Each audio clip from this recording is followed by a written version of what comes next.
All right, Article 24 of the Augsburg Confession concerning the Mass. And for those of you who are not familiar, the Mass is, I think the easiest way to understand it is it's the Catholic worship service, right? We call ours worship, or we call ours service, whatever, they call it Mass.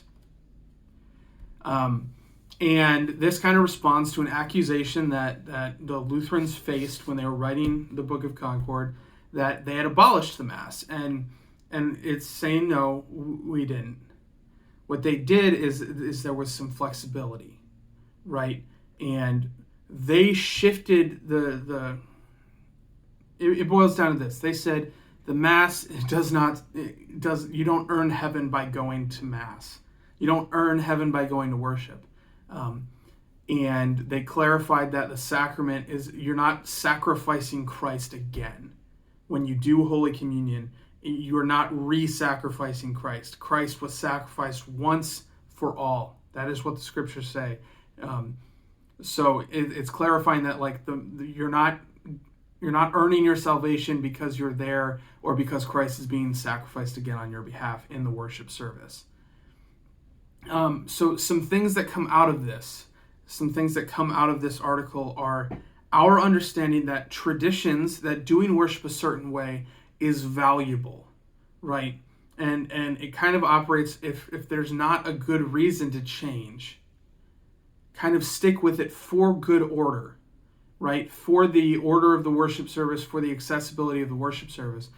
But there was some flexibility there. For example, they started doing some of the services and such in the vernacular. It wasn't in Latin anymore. It was in a language that most of the people in the congregation understood. So kind of this article, what it does is it encourages us to establish good order, to establish kind of a routine for how we do things, but it also gives us the flexibility to change if we need to, and if it's going to glorify God, and if it's going to bring people to a more full knowledge of Him. So for those of you who are not at Edgewater, I don't know how your churches operate, but I can speak to Edgewater. So if you're at Edgewater, there's a pattern to our services, right? We start with worship, we go into prayer, we go into confession, absolution, we go into our readings and our lessons, and then we close with celebration of Holy Communion and our prayers. And like, first of all, there's a reason for that, because you kind of get in a routine, and when there's that routine, you're able to focus more on the content than on the form. And what I mean by that is you're not constantly having to think, well, what's next, or what words am I saying, or what am I singing, or what am I doing? You know this is kind of how things work, so you can spend your attention hopefully on the readings, on the lessons, and on the glorification in our worship. And there's also a flow to that, right? We worship God, and we recognize what He's done for us, and we learn more about. And this is where we start with our worship. We then go to confession and absolution, and we're recognizing what He's done for us. We're coming before Him and confessing, and then we are engaging with His Word, and we kind of we're growing closer to Him, and then we conclude with His gifts for us. So that would be Holy Communion. That would be the ability to go before Him in prayer.